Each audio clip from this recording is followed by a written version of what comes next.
Welcome to this lesson. So in this lesson we are going to be looking at an example of how the MiniMax algorithm works.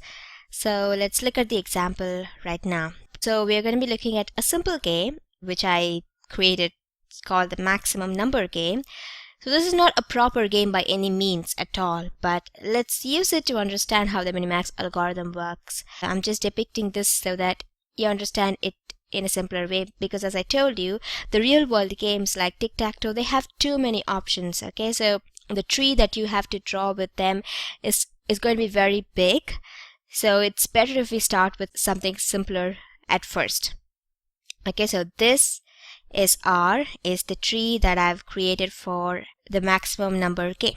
So this is a game where we have 8 end states or final states, as you can see here, and each of these states has a number associated with it. Okay, and if you remember, the last tree had nothing on it because it was just a skeleton of how a MiniMax tree looks like. So right now we have 8 different end states with different numbers on it. Now I've devised a simple game that actually makes no sense at all, but I've devised it to help you understand how choosing the next move works.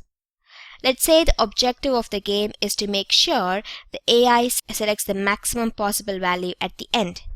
So it has to make moves in such a way that it leads to the maximum possible value in the final state. On the other hand, the human player will select the minimum possible value. Okay? So now do you see the top of the node, that is the root in here, the maximum player? So that is the current state of the game. For this game, let's assume that it's the starting of the game and that the AI is starting. That is, the maximizing player is starting.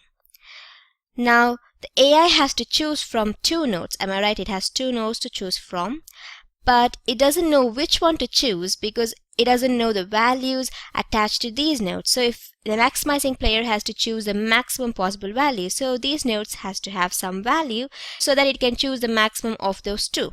But there is nothing right now. So these 2 nodes have no value right now. So the maximizing player can only choose from known values. So if there are 2 numbers on these 2 nodes, so we have to fill these nodes so that there are 2 numbers on these 2 nodes, then it'll probably choose the maximum value out of those. Okay, so we have to give our maximizing player options.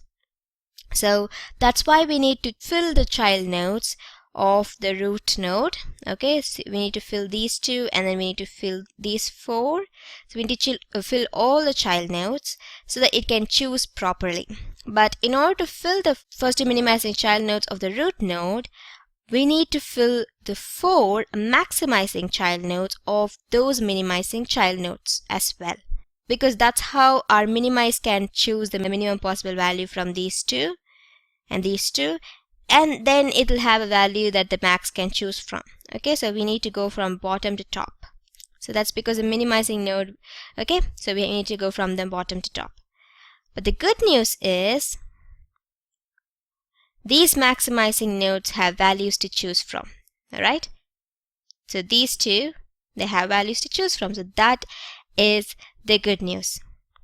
Okay, so let's just look at the first one and I'll explain how that works, and then we can go for the rest later. So look at this.